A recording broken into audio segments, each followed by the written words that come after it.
নবীর কালিমা, আল্লাহর কালিমার সঙ্গে নবীর নাম লেখা। এক কোনায় আবু বকর সিদ্দিক, আর এক কোনায় ওমর, নিচের এক কোনায় ওসমান গনি, আর এক কোনায় হলো হযরত আলী। তার অর্থ হলো আল্লাহ নবীর পরে এই চারজন একের পর একজন খলিফা হবে, রাষ্ট্রপ্রধান হবে। এই চার খলিফা মিলে 30 বছর নবীজির পরে রাষ্ট্র চালাইলেন। একসাথে দূরে দূরে বলেন আল্লাহু আকবার। আমার ভাই আল্লাহ রাসূলকে নিয়ে গেলেন। নবীজি বলেন প্রথম আসমানে যখন আমি গেলাম, এমন কিছু দৃশ্য আমার সামনে আসলো, সব আকাশী আসলো, এইগুলোর বিবরণ দিতে আমি পারবো না। মুতাওয়াতির আমার ভাই অসংখ্য হাদিসের মাধ্যমে মেরাজের এই রায় বর্ণিত হয়েছে। আল্লাহ রাসূল বলেন আমি তার বিবরণ দিতে পারবো না। এমন মনোমুগ্ধকর এইরকম আশ্চর্য এবং অবাক করার মতো বিষয়। এর মধ্যে ও এক জায়গায় গেলেন, এক জায়গাতে মিন আয়াতিনা ইন্নাহু হুয়াস সামিউল বাসীর। আল্লাহ বলেন পবিত্র ওই আল্লাহ যিনি নিজের বান্দাকে রাতের সামান্য সময়ে মসজিদে হারাম থেকে মসজিদে আকসা পর্যন্ত ভ্রমণ করাইলেন, যার চতুর্পার্শ্বে আল্লাহ রাব্বুল আলামিন বরকতপূর্ণ করেছেন। আল্লাহর আশ্চর্য নিদর্শনগুলি দেখানোর জন্য এই মেরাজের আয়োজন করেন। নিশ্চয়ই তিনি সর্বশ্রোতা এবং সর্বদ্রষ্টা। আয়াতের শুরুতে আল্লাহ রাব্বুল আলামিন সুবহান শব্দ ব্যবহার করেছেন। সুবহান শব্দের অর্থ হলো পবিত্র। আল্লাহ ছাড়া যা কিছু আছে সব মাখলুক। মাখলুক কোনো কিছু করতে পারে না আল্লাহর হুকুম ছাড়া। আল্লাহ সব কিছু করতে পারেন মাখলুক ছাড়া। হায়াতের মালিক, সবাই বলেন হায়াতের মালিক, জীবনের মালিক, মওতের মালিক। এই যে এখন প্রায় 10-12 দিন ধরে বাংলাদেশের আকাশে সূর্য নাই দিনের বেলা। পৃথিবীর মানব চেষ্টা করে সূর্য উদয় করা সম্ভব নয়। ক্ষমতা কার? আওয়াজ করে বলে পিছের বাইরে কার ক্ষমতা? আল্লাহ। এখন আসবাবপত্র সব জিনিস প্রচন্ড ঠান্ডা। খাট বিছানা বালিশে শুইলে বোঝা যায় যেমন ঠান্ডা পানি ঢেলে দিয়েছে, অথচ এখানে পানি ঢালা হয়নি। আবার এমন সময় আসবে গ্রীষ্মকালে, বৈশাখ জ্যৈষ্ঠ মাসে এমন গরম আসবে, খাট গরম, টেবিল গরম, চেয়ার গরম, সমস্ত পাতি চাকায়, তারপরে রেক্সিনের প্লাস্টিক জাতীয় জিনিস যেখানে হাত দিবে, মসজিদের টাইলস সহ রাস্তাঘাট সব গুলি গরম। এখন শরীরে কত কাপড় লাগাই না, এক একজনের শরীরে হাজার হাজার টাকার কাপড়, মোবাইল অন্যান্য যন্ত্রপাতি ধরলে আরো অনেক জিনিস। প্রায় এক একজন মানুষের 30-40 হাজার টাকার জামা কাপড় মোবাইল নিয়ে আমরা চলি হাঁটি। কিন্তু গরমের সময় এমন একটি মুহূর্ত আসবে শরীরে কাপড় রাখা যাবে, অনেকে গেঞ্জিও রাখতে পারে না। গরমের সময় প্রচন্ড গরমকে ঠান্ডা করার ক্ষমতা কোন মানুষের নাই, আল্লাহ যদি ঠান্ডা না করে। শীত চলতেছে, এই ঠান্ডায় সূর্য ওঠে না, সূর্য ওঠানোর ক্ষমতা কোন মানুষ নাই, কারণ সূর্য আল্লাহর হুকুমে উদয় হয়ে অস্ত যায়। তাহলে সব ক্ষমতার মালিক হইল সবাই বলেন কে? ইন্নাল্লাহা আলা কুল্লি শাইইন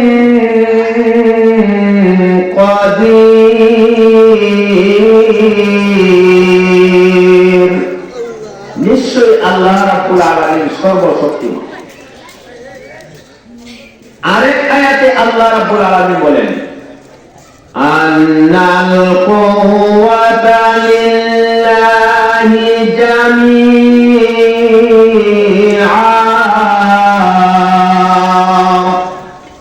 নিশ্চয় সকল ক্ষমতার মালিক হলেন একমাত্র মহান আল্লাহ রাব্বুল আলামিন। আয়াতের সূত্রতে সুবহানা অর্থ হলো পবিত্র। এই সুবহানা শব্দ দিয়ে নবী মেরাজের প্রথম অংশের আলোচনা আল্লাহ শুরু করেছেন। আগে কোন আলোচনা যদি শুনে থাকেন বা কালকের কথা কিছুটা মনে রেখে থাকেন, মক্কা থেকে বাইতুল মুকাদ্দাস পর্যন্ত ভ্রমণটা ছিল সড়ক পথে। এই ভ্রমণটাকে মেরাজ বলা হয় না, ইসরা বলা হয়। ইসরা, এটাকে ইসরা বলা হয়। কালকে বলা হয়েছে মক্কা থেকে বাইতুল মুকাদ্দাস পর্যন্ত ভ্রমণকে ইসরা বলা হয়। মুহতারাম হাজির, আল্লাহ রাসূল বলেন উম্মে হানির ঘর থেকে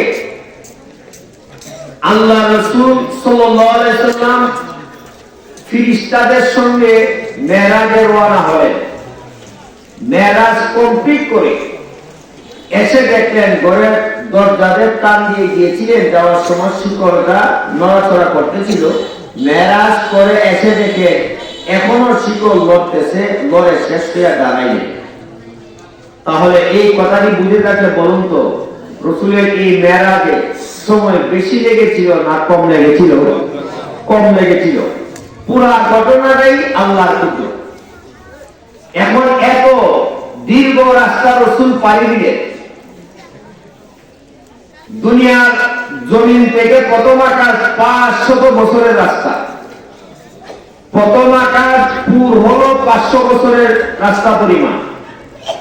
আবার দ্বিতীয় আকাশ, এইভাবে 7 আসমান প্রায় 3500 বছরের রাস্তা পরিমাণ হলো দূরত্ব। এই পরিমাণ পুর, তাহলে 35 আর 35 হলো 7000 বছর। 7000 বছরের রাস্তার পর হইল সিদরাতুল মুনতাহা। সিদরাতুল মুনতাহা থেকে আল্লাহর আরশ পর্যন্ত 70000 নূরের পর্দা। এক একটি পর্দা থেকে আরেকটি পর্দা দূরত্ব হইল 500 বছরের রাস্তা। তাহলে দূরত্বটা কম ছিল না বেশি ছিল? অনেক বেশি ছিল।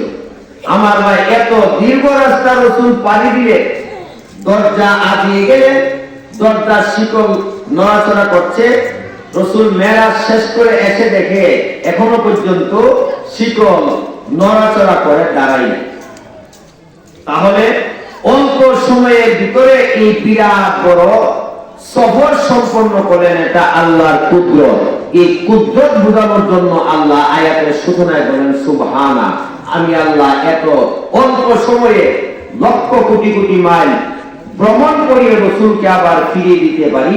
এই জন্যই আমি আল্লাহ সকল ত্রুটি থেকে পবিত্র। এই কথা বোঝানোর জন্য আয়াতের সূচনাতে সুবহানা শব্দ ব্যবহার করে আল্লাহ বলছেন, মানুষ তোমরা অক্ষম, আমি আল্লাহ সর্ব বিষয়ে সক্ষম। সুবহানাল্লাহ বলেন। একসাথে সব ভাই বলি সুবহানাল্লাহ। মুহতারাম হাজির, আল্লাহ রাসূল মেরাজে যাওয়ার সময় উযু করেছিলেন। আমরাও যখন যে কোনো জায়গাতে উযু করি, উযুর পানিটা মাটি যতক্ষণ পর্যন্ত খেয়ে শেষ না করে ততক্ষণ পর্যন্ত উযুর পানিটা কিন্তু গড়াইতে থাকে, মানে পানিটা যাইতে থাকে। রাসূল সাল্লাল্লাহু আলাইহি সাল্লাম বাইতুল্লাহর সামনে যেখানে উযু করেছিলেন, মেরাজ শেষ করে এসে দেখেন এখনো উযুর পানি গড়াইয়া দিয়ে শেষ হয় নাই, পানি যাইতেছে। সুবহানাল্লাহ। এই লক্ষ কোটি কোটি মাইল অল্প সময়ে রাসূলকে ভারী হয়, মাঝখানে কতটুকু সময় গেল? একটি মওযু হাদিসে আছে, দুর্বল হাদিস, যে সনদে দুর্বলতা আছে, 27 বছর সময় লেগেছে রাসূলের মেরাজ। এখন উযুর হাদিস আর শিকল নড়াচড়ার হাদিসে বলে কয়েক মিনিট, আর দুর্বল হাদিসে বলে 27 বছর সময় লেগেছে রাসূলের মেরাজ। এখন এই 27 বছর যদি লেগে থাকে, 27 বছর এক রাত্রি হইল। আল্লাহ আয়াতে বলে লাইলা, রাতের এক অংশে আল্লাহর এই কথায় বোঝা যায় সামান্য সময়ে, আর দুর্বল হাদিসের মাধ্যমে বোঝা যায় 27 বছর। এখন সমাধানটা কি, সমন্বয়টা কিভাবে হবে? পুরা ঘটনাটাই ছিল আল্লাহর কুদরত। চন্দ্র, সূর্য, গ্রহ, নক্ষত্র, আলো, বাতাস সব জিনিসকে আল্লাহ রাব্বুল আলামিন নিজ নিজ জায়গাতে দাঁড় করিয়ে রাখলেন। ধরেন এই গোকর্ণঘাটে যদি আজকে প্রধানমন্ত্রী আসে, ওইদিকে কাউতুলি থেকে উত্তরে বিশ্বরোড থেকে রাস্তা, যানবাহন সবগুলি রাস্তা থেকে সরাইয়া লাইন ক্লিয়ার রাখে, যাতে প্রধানমন্ত্রীর ঢুকতে কোনো সমস্যা না হয়। আমার ভাই, পুলিশেরা, দারোয়ানেরা বাঁশি কল করে জনগণকে সতর্ক করে গাড়ি ঘোড়াকে সাইডে রাখে, সব দাঁড় করাইলে প্রধানমন্ত্রী আসা এবং যাওয়া পর্যন্ত গাড়ি সাইড করে রাখে, তারা করে রাখে। এটা দুনিয়ার সিস্টেম।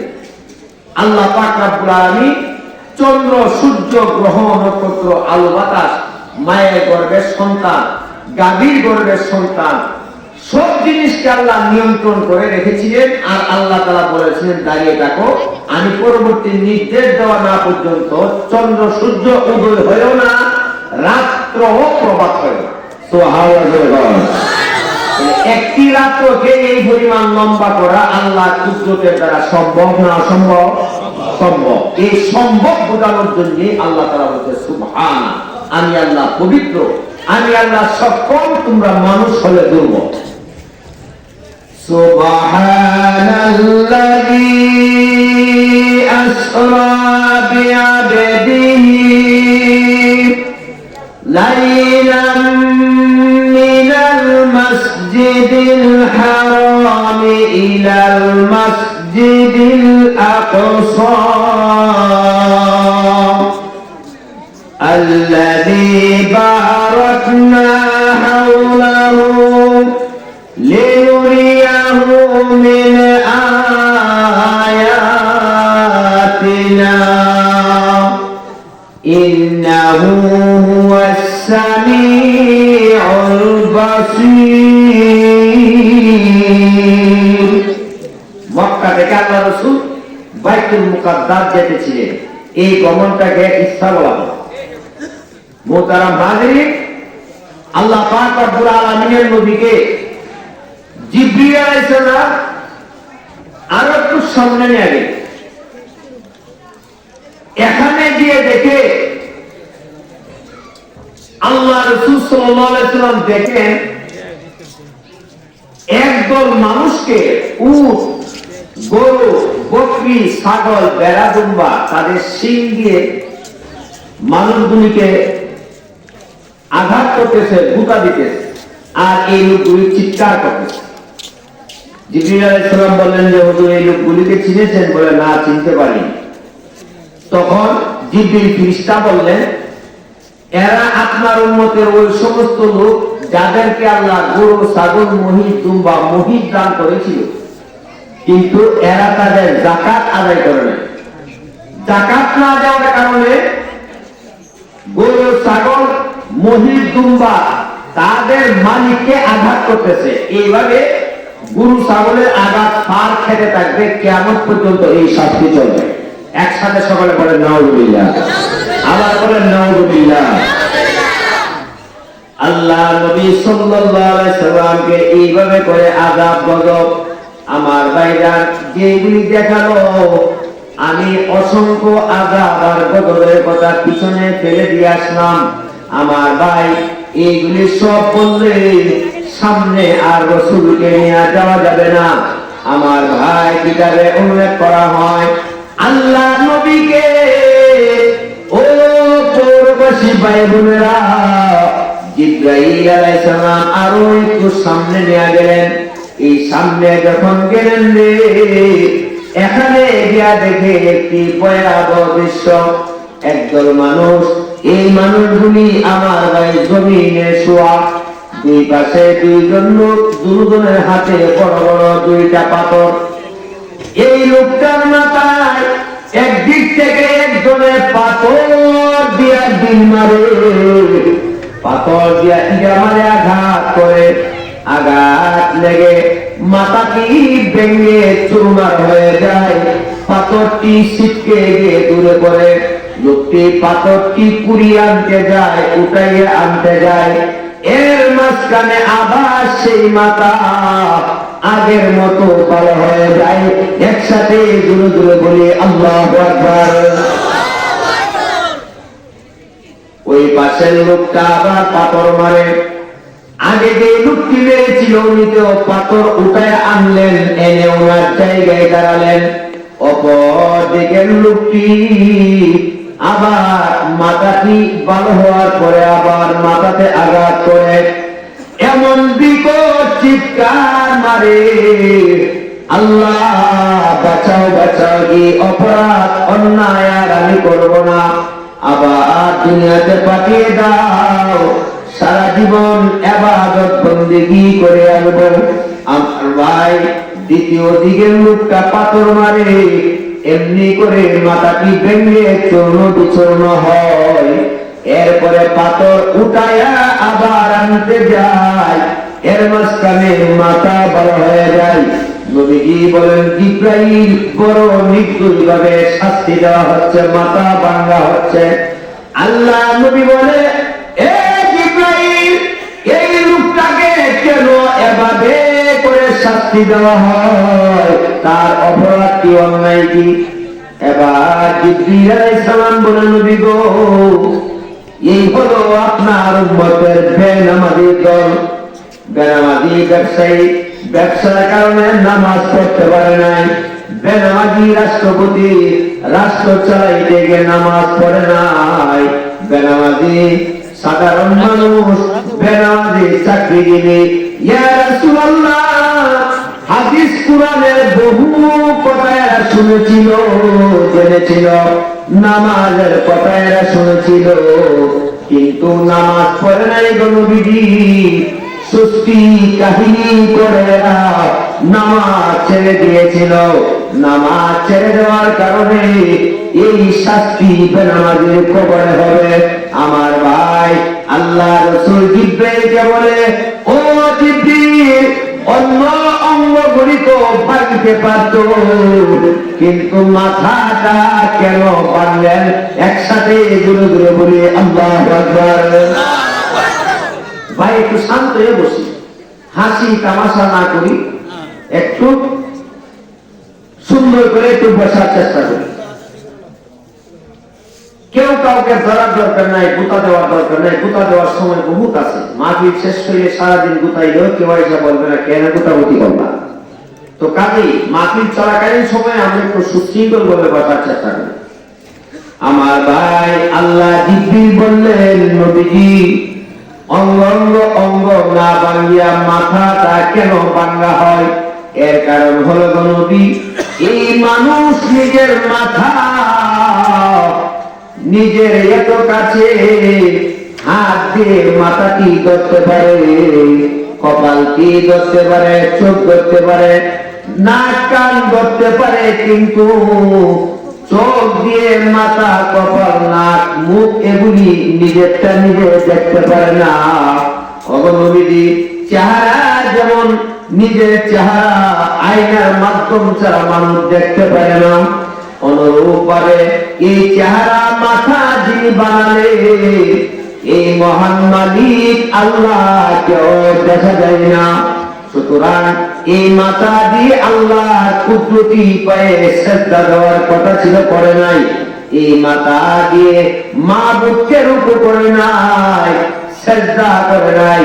এজন্য মহান আল্লাহ রাব্বুল আলামিন বড় আদর করে মানুষের চেহারা মাথাটি নিজের হাতে আল্লাহ বানালেন। একসাথে সকলে বলেন সুবহানাল্লাহ। পা থেকে এই সিনা পর্যন্ত, গলা পর্যন্ত এই অংশটি ফিরিস্তার মাধ্যমে আল্লাহ বানিয়েছেন মায়ের গর্ভে। আর বানানোর সময় প্রত্যেক মানুষের নাভির গোড়ায় আল্লাহ রাব্বুল আলামিন তার কবরে এক মুষ্টি মাটি তার খামিরের সঙ্গে মিশ্রিত করে দিয়েছে। বুঝাচ্ছে তো? তাহলে এই মাঠে যারা আছি, স্টিলে যারা আছি, সভাপতি সাহেব, ফির সাহেব, উলামা একরাম, বুজুর্গানে দিন, দাওয়াতি, বারান্দায় যারা আছেন, মহিলা প্যান্ডেলে যত মা বোনরা আছে, যত বাচ্চা মায়ের গর্ভে এখন আছে 6 মাস 7 মাসের শিশু, সব ব্যবসায়ী, এক কথায় সারা দুনিয়ার সব মানুষ, সকল মানুষের নাবির গোড়ায় তার কানের সাথে এক মুষ্টি মাটি দেওয়া আছে। এখন প্রশ্ন হতে পারে যে মাটিটা কোন জায়গার মাটি, কেন দেওয়া হবে? এই মাটিটা লোকটা মারা গেলে যেই কবরে তাকে দাফন করা হবে, এই কবর থেকে এক মুষ্টি মাটি এনে দেওয়া হয়েছে। এই মাটির মধ্যে তার হায়াত, রিজিক, মওত সবগুলো লেখা। আর দলের টিকিট আল্লাহ সেখানে ঠিক করে দিয়েছেন। এই কথাটি যেন আমরা ভুলে না যাই। এজন্য গোকর্ণঘাটে সব মুসলমান মুর্দেগানকে যখন দাফন করা হয়, চারের উপরে 3 মুষ্টি মাটি দেওয়া আল্লাহ সুন্নত রেখেছে। মিনহা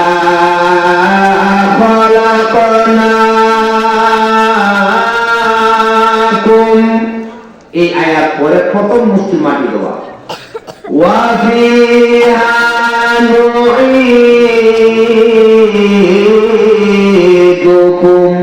দ্বিতীয় মুষ্টি মাটি দেওয়ার আয়াতে এই অংশ তেলাওয়াত করা। আর তৃতীয় অংশ মাটির মুষ্টি হাতে নেওয়া আয়াতের শেষ অংশ তিলাওয়াত করা। ওয়া মিনহা নুখরিজুকুম তারাতান উখরা, আয়াতের অর্থ হলো এই মাটি থেকেই তোমাদেরকে সৃষ্টি করা হয়েছে, এই মাটিতে আবার তোমাদেরকে ফিরিয়ে আনা হবে, মানে এই মুদ্রাকে এই কবরে ফিরিয়ে আনা হইল। আবার এই মাটি থেকেই চিন্তা করে গোটা জীবনের, যৌবনের, মানের, সম্পদের হিসাব দেওয়ার জন্য হাসরের মাঠে আল্লাহ এই মাটি থেকেই চিন্তা করে আবার হাসরের মাঠে নেবে। এখন তো কাপড় আছে, আর এখন শরীরে কাপড় আছে। মায়ের গর্ভ থেকে যখন ভূমিষ্ঠ হয়েছিলেন, এই দিন কারো শরীরে কোনো কাপড়, জুতা ছিল না। আবার এই গোকর্ণঘাট থেকে চলে যাবে অন্ধকার কবরে, শরীরে কোনো কাপড় থাকবে না। 3টা কাপড় শুধু প্যাকেট। এই যে তোয়ালে বললেন বাইরে একটু আগে কাপড় দাপন দেখাইলেন, এই 3টা কাপড় হইল শুধুমাত্র প্যাকেট। এই প্যাকেট কবরে যাবে, কিন্তু তৃতীয়বার যখন মাটি থেকে আবার জিন্দা করা হবে হাসরের মাঠে নেওয়ার জন্য, এই সময় শরীরে কোনো কাপড় থাকবে না। মহিলা হবে উলঙ্গ, আমরা পুরুষের দল উলঙ্গ, অলি আব্দাল গাউস কুতুব সকলেই উলঙ্গ, নবীগণ উলঙ্গ, শুধু 2 জন পয়গম্বর জামা পরানো থাকবেন, বাদ বাকি সকল নবী রাসূল উলঙ্গ অবশ্য থাকবেন। একসাথে সকলে বলেন সুবহানাল্লাহ। আমার গায়ে পায়ে কোনো জুতা নাই, শরীরে কোনো কাপড় থাকবে না, উড়া কানগুল্লা। আমার গায়ে কাপড় থাকবে না, জুতা থাকবে না। হাসরের মাঠে আপনাদেরকে আবার এইভাবে করে উঠানো হবে। আমার গায়ে গোটা জীবনের হিসাব দেওয়ার জন্য জায়গা কতটুকু পাবে? 2টা পা রাখা পরিমাণ জায়গা পাবে। তাম পৃথিবীর ঘরবাড়ি, দালান টুটা, ব্রিজ, খালবার কোনো কিছু থাকবে না। ইসরাফিল ফেরেশতা সিংহার ফুৎকারে সবগুলো ধ্বংস হয়ে যাবে। আমার ভাই, নদীগুলোকে ফেরেশতারা মাটি টানিয়া নদীগুলো ভরাট করে দিবে। ওয়াইদাল আরদু মুদ্দাত, রাবারের মতো টানিয়া আমার ভাই এই তিতাস নদীর এই গোকর্ণঘাটের ও ভাই শাখা দিয়ে বুঝছে রে। তিতাস নদী নবীনগরের দিকে গিয়েছে। এই তিতাস এখন কত বড় খাল, মাটি নাই, পানি, বহু লক্ষ কোটি কোটি টন মাটি লাগবে এই তিতাস ভরার জন্য। কিন্তু যেদিন কিয়ামত হবে, ওই কিয়ামতের ময়দানে করার আগে এই নদীর 2 দিকের মাটি ফেরেশতারা টানিয়া সবগুলি সাগর, মহাসাগরকে ভরাট করে ফেলবে। একসাথে দূরে দূরে বলি আল্লাহু আকবার। নারে তাকবীর, নারে তাকবীর। হারমা মুসলমান বলেছে গোকর্ণঘাট ইসলাম মহাসম্মেলন আর কোরআনের আলো আর হাদিসের আলো। নারে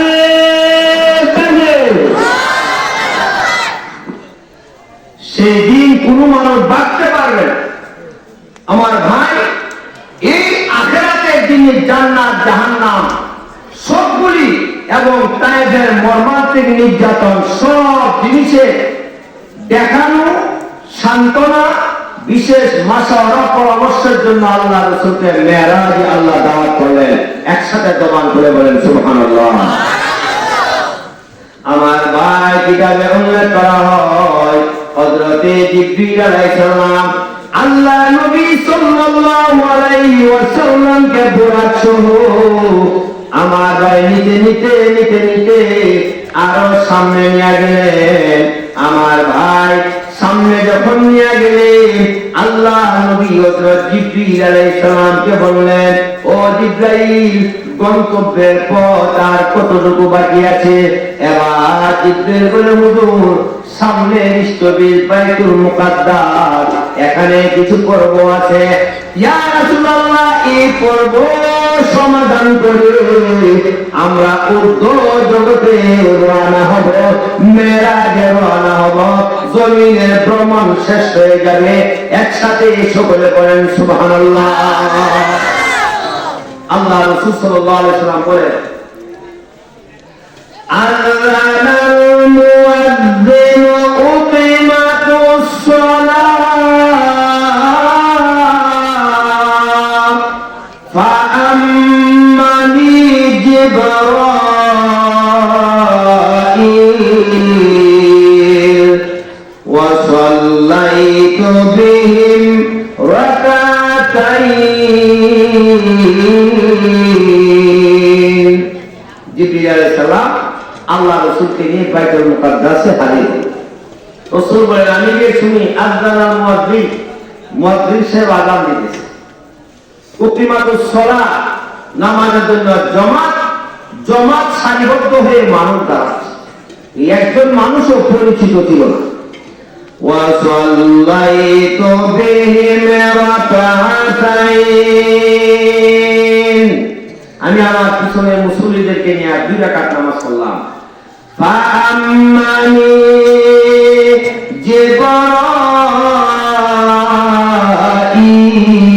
জিবরাইল, জিবরাইল মুঝে ইমাম বানায়, জিবরিল আমাকে ইমাম বানায়। আমার ভাই, কিতাবে উল্লেখ করা হয় আযান সেখানে দিলেন। ও ভাই, মেরাজে রাত্রে আযানের আগে দুরূদ শরীফ পড়া হয় নাই। বাংলাদেশে কোন কোন জায়গায় আযানের আগে আসসালাতু ওয়াসসালামু আলাইকা ইয়া রাসূলুল্লাহ বলা হয়, এমন কোন কোন এলাকায় শোনা যায় না এটা না যায় এবং বিদআত। আল্লাহ রাসূল বলে, আযানের পরে হলো দুরূদ, এই দুরূদ শেষ হলে ওসিলা দোয়া আমি রাসূলের জন্য করবা। আতি মুহাম্মাদান ওয়াসিলাতা ওয়াল ফাদিলা ওয়া বা'তুহু মাকামান মাহমুদা। ওসিলা দোয়া, আযানের দোয়া পড়া। আল্লাহ রাসূল বলে, আযান দিল, অসংখ্য মানুষের ভিড় এই বাইতুল মুকাদ্দাসে। আমার ভাই, ইমাম সাহেবের মেহরাবের ভিতরে কোনো মানুষ নাই। আল্লাহ জিবরিল আমাকে বললেন, ও আখির নবী, আল্লাহ অর্ডার করেছেন এই বিশাল বড় জমাতে নামাজের ইমামতি আপনি নবী করার জন্য। একসাথে জোরে জোরে বলি আল্লাহু আকবার। আল্লাহ রাসূল সাল্লাল্লাহু আলাইহি ওয়াসাল্লাম 2 রাকাত নামাজ পড়লেন, সালাম ফিরালেন, নামাজ শেষ করলেন। আমার ভাই, জিবরিল আলাইহিস সালাম বললেন, হুজুর, মুসলিয়ানে কেরাম যারা, ওনাদেরকে আপনি চিনতে পেরেছেন? আল্লাহ রাসূল বলেন, না, আমি চিনতে পারি। আল্লাহ জিবরিল মনসমা বলে দিল, ও নবীজি, এখানে যারা আপনার সঙ্গে পিছনে বাইতুল মুকাদ্দাসের ভিতর বাহির এবং মাঠ, এই জেরুজালেমে মসজিদের এরিয়ার ভিতরে যত মুসলিয়ানে কেরাম দাঁড়াইলেন, ওনাদের পিছনে এই বাইতুল মুকাদ্দাসের জমিনে আরো লাখো লোক পিছনে আছে। উনাদের পিছনে কোটি কোটি ফেরেশতারা রয়েছে। ইয়া রাসূলুল্লাহ, আপনার পিছনে সর্বপ্রথম 1,24,000 পয়গম্বর, এই পয়গম্বরগণ আপনার পিছনে মুসল্লি হয়ে নামাজ পড়ে আপনি নবীকে ইমামুল মুরসালিন ঘোষণা দেওয়া হয়েছে। রাসূল বলেন ইমাম। ইয়া রাসূলুল্লাহ, পিছনে মুসল্লি আল্লাহ পাঠানো রহমতের ফেরেশতারা ওনারা নামাজ পড়েছেন।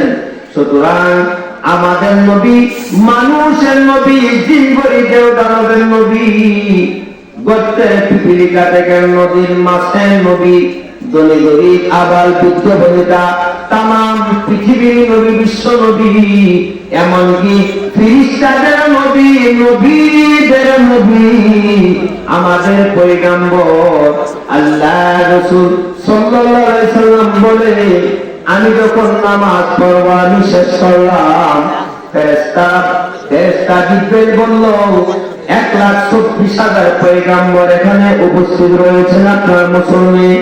আল্লাহ নবী সাল্লাল্লাহু আলাইহি সাল্লামকে একে একে সব নবীদের সাথে সালাম মুসাফা করাইলেন, মুআনাকা করাইলেন। গোটা বনি আদমের আব্বা হযরত আদম আলাইহিস সালাম 60 হাত বড়ি নিয়া, 7 হাত প্রশস্ত সিনা নিয়া এই বাইতুল মুকাদ্দাসে মেরাজের রাতে নবীজির সঙ্গে দেখা করেন। একসাথে জোরে জোরে বলেন সুবহানাল্লাহ। আল্লাহ আল্লাহ আল্লাহ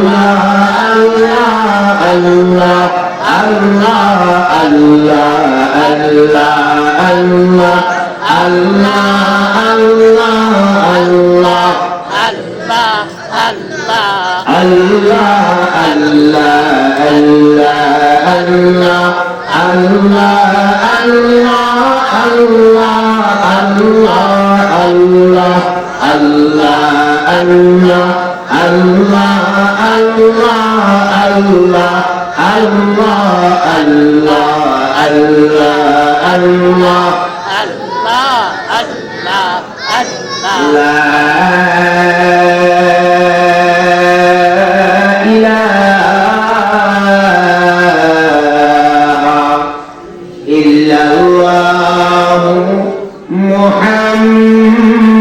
মুহাম্মাদুর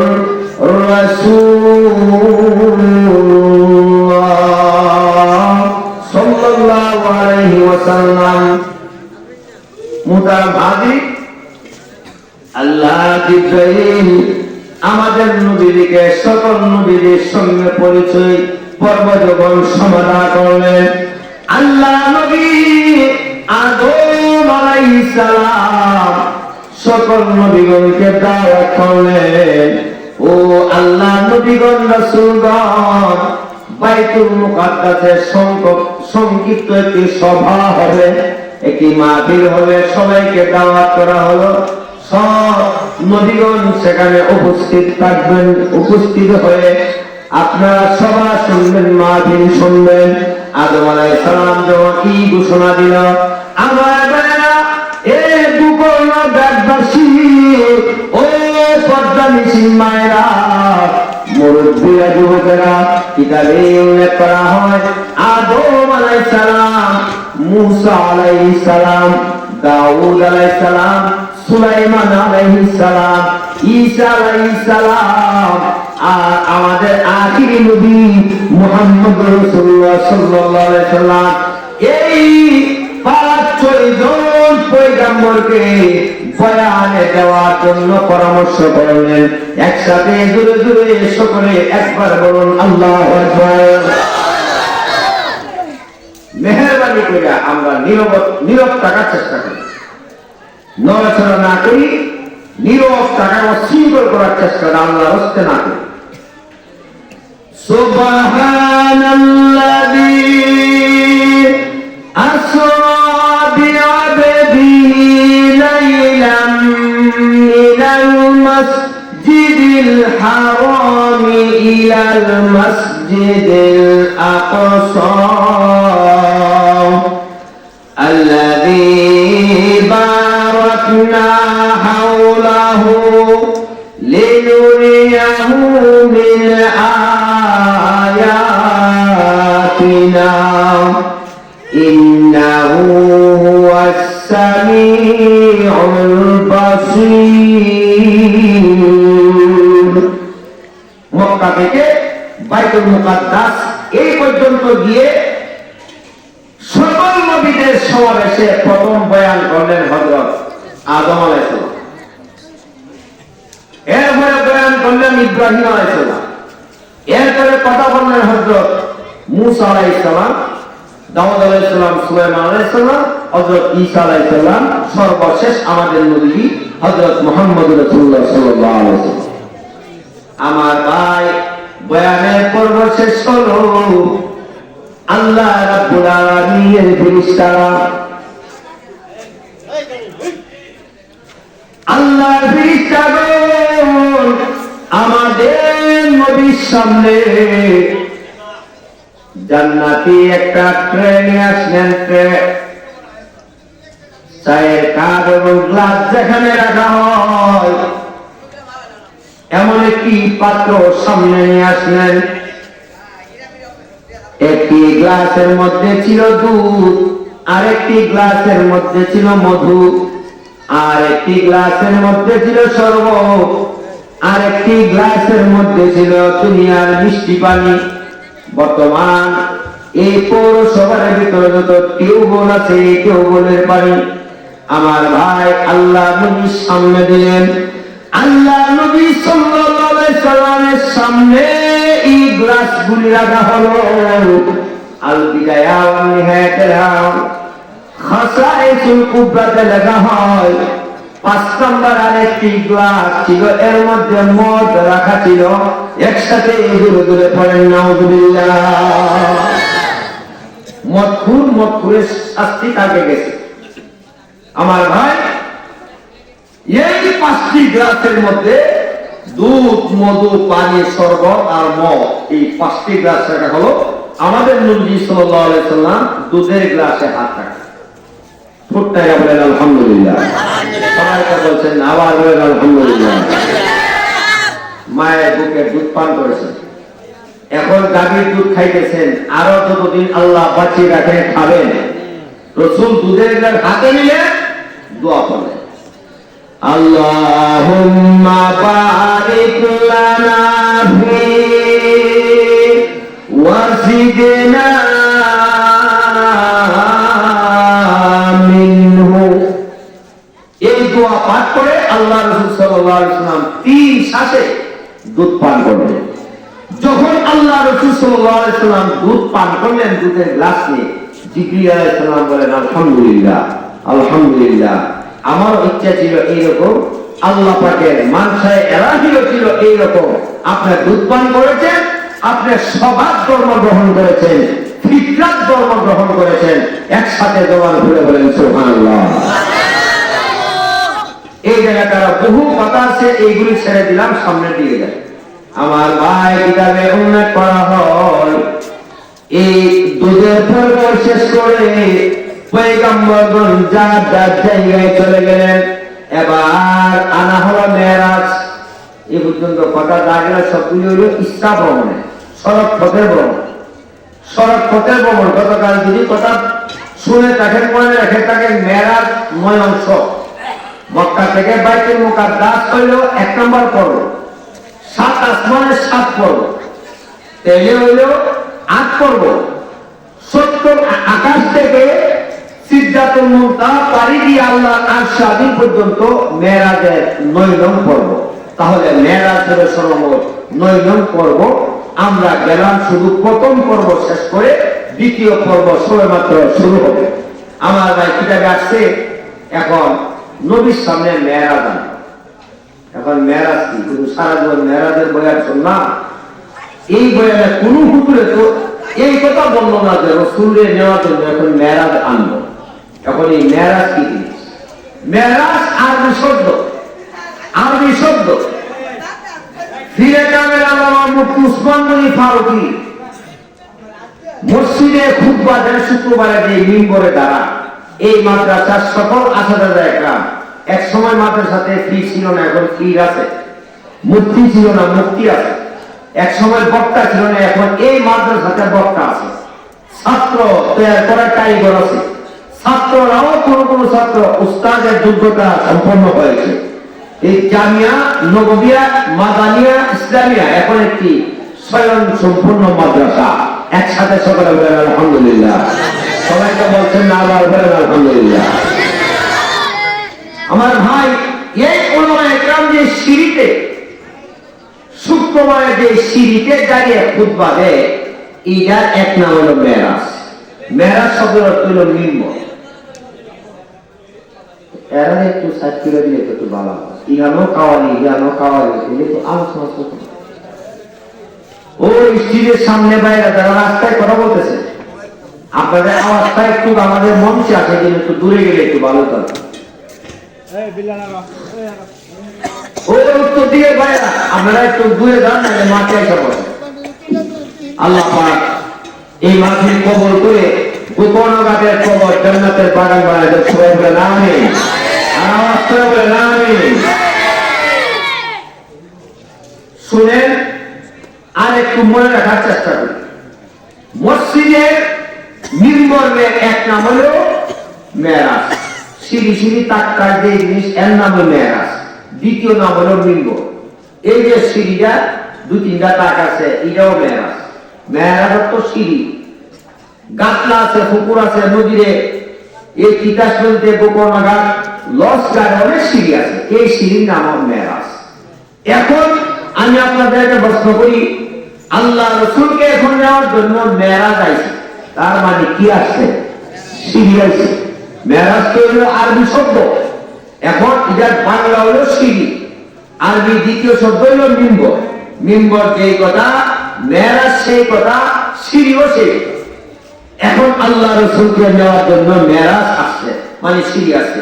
এবার আসুন, মেরাজ বলে নামকরণ কেন করা হয়েছে? একই জবাব। বাইতুল মুকাদ্দাস থেকে সপ্তম আকাশে আল্লাহ রসুলকে সিঁড়ির মাধ্যমে নিয়ে যাওয়া হয়েছিল। আরবিতে সিঁড়িকে মেরাজ বলা হয়।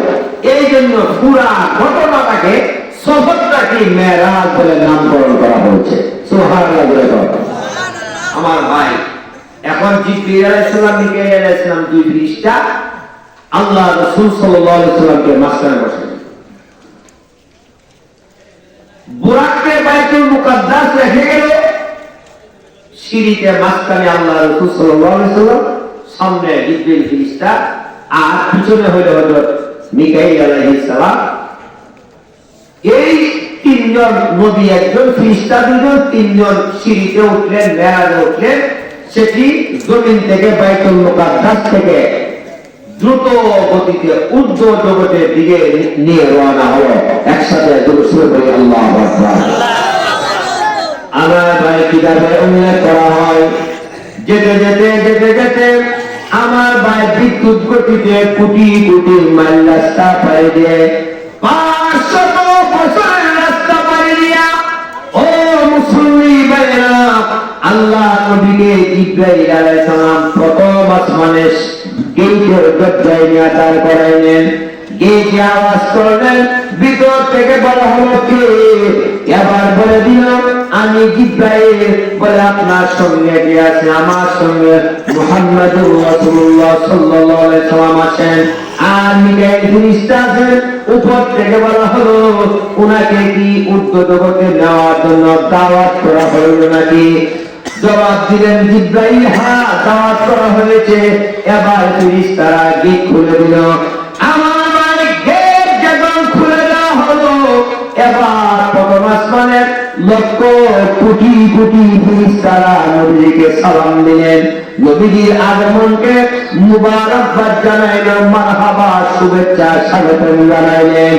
আল্লাহ বলে দিয়েছিল, ও ফেরেশতারা, আমার নবী আসমান ভ্রমণে মেরাজে আসবে। আমি আল্লাহ বলে দিলাম, আসমানটাকে তোমরা সাজাও। আমার জায়গায় জায়গায় তরুণ লাগানো হলো।